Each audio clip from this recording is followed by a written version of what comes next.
Hey everyone, today we'll be taking a look at the G.I. Joe Classified series, Snake Eyes, from Snake Eyes G.I. Joe Origins. First, taking a look at the packaging, you see you got an open window that displays this beautiful looking figure and all its accessories. You got artwork right here of Snake Eyes, like G.I. Joe Classified series, name is Snake Eyes, the Snake Eyes G.I. Joe Origins movie. And on this side, you got another beautiful artwork of Snake Eyes in his mask form.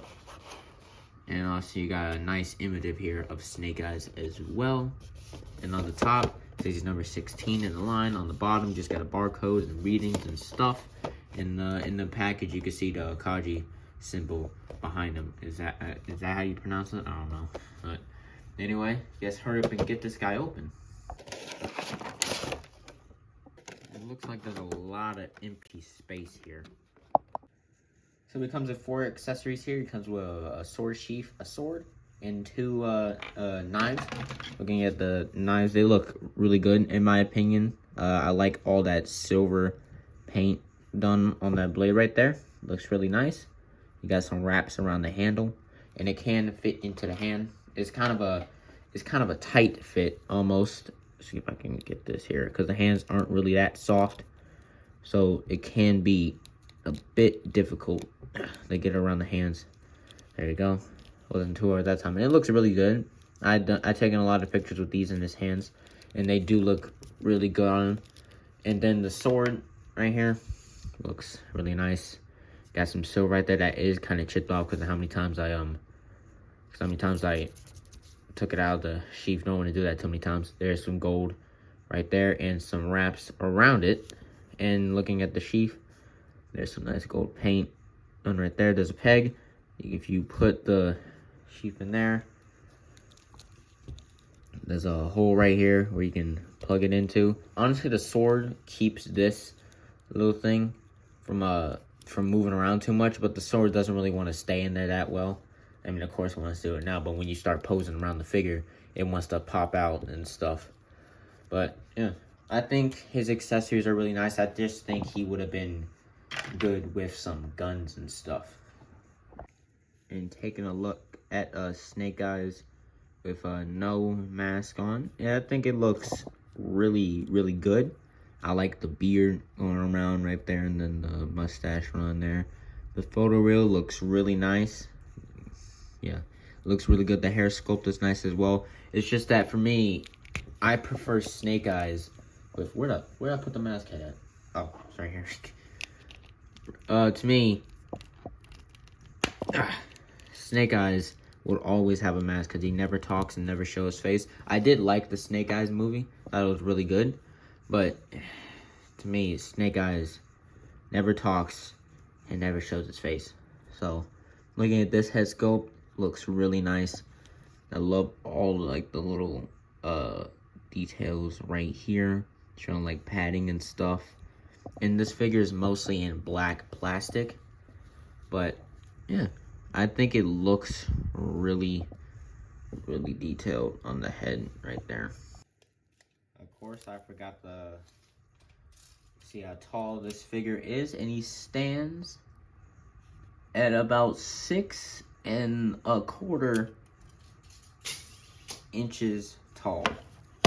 Going back to the details of this figure, like I was talking about, is done in mostly black plastic, but there is some glossiness around it, like different types of black plastic. See right here, there's some sculpted lines right here on the shoulder, and then getting down to the bicep is glossy black plastic, and going back to regular matte plastic right there, and then glossy right here. On this side of the arm, there's the Kaji symbol, however you pronounce that word, I don't really know, but it's done in red. And then you got this thing right here, which is kind of loose around them. So yeah, I just keep it on until I get to articulation. But yeah, looking at the chest area, you got some more of that glossy black plastic right there, and then you got some more nicely sculpted details right here, some more of that light texture detail right there. You got more details across here on the armor. Silver right here on the belt to break it up, I guess. Turning it around, more of that texture detail and glossy plastic along with matte black. You got these little padding things right here, which is what I think it is. Some gloss of black going all the way around right here. You got some red on the knee pads, as you can see right there. And then you got some more glossiness right here. Yeah, you got these tiny little feet, which when I first got this out the package, I thought he wouldn't be able to stand that well because look how tiny the feet are. But honestly, he stands up pretty well. I mean, he is kind of leaning over. Yeah, you know, he stands up pretty decently, honestly. I was kind of surprised because these right here are pretty tight. So, yeah, holds them up really well. Yeah, really nice. Really nice details on this figure. And getting to some size comparisons, here he is next to Flint. Here he is next to Lady J. And here he is next to Cobra Commander. I think he looks good next to all of these G.I. Joe figures. I mean, they're from different universes. We got movies here, and we got more figures based on the TV show.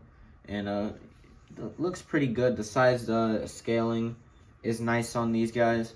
I think, And here he is next to Cobra Commander. I think he looks really good next to these G.I. Joe figures. They're kind of from different universes because this is a movie figure and this and the rest of them are based on the show. But I think all of them look good together. And of course here is Snake Eyes next to Masterpiece Jazz. For the articulation, I'm just gonna go ahead and take this off so we can get to it. There is a ball joint and hinge at the top of the head and a ball joint down at the neck. So using that, you can look up that far, look down that far. You got some tiltage right there and rotation. There is a butterfly joint at the shoulder. So you can, oh, Flint just fell over. What did he just drop? Continue on, there's a butterfly joint right here and it can go, you got some really good range with it. An arm can go up, sadly, not to 90. It can rotate around 360. You got bicep rotation, double bend at the elbow, wrist rotation, wrist can hinge down and up. There's a hinge at the mid-torso and a ball joint down at the waist. So using both of those, he can crunch that far, crunch back that far. And you got waist rotation, and you also got tiltage right there. Basically, you go all around with that. There's a drop down at the hip, which allows you to go up that far, goes back that far, goes out. And there is a really tight thigh rotation. I'm kind of worried about this because the pegs are kind of thin right there. And I already have an issue with Duke where is it? There's a stress mark right there. I don't know if you can see that. It's kind of tiny. Right there, where it's kind of like stressed. And I'm kind of worried about that. I think there also is one on Lady J, because there's some problems with Lady J that I will get to in the review of her. Yeah, there's a stress mark right there. So there is some problems I would talk about when I get to her.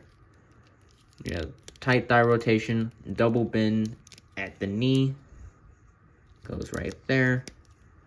Ankle can hinge up and down, and you do got ankle pivot. So overall, I think this is a really, really badass figure right here. I love the details. I love the accessories. I just wish he came with some guns. And the articulation is so good on this guy. Literally, that's the best part about this figure is the articulation. The amount of poses you can get him in. I really have nothing else to say besides that. It's just such a really good figure.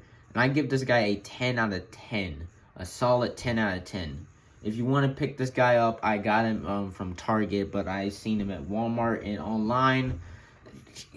It's really good, honestly. That's it for this review. I'll see you next time. Bye.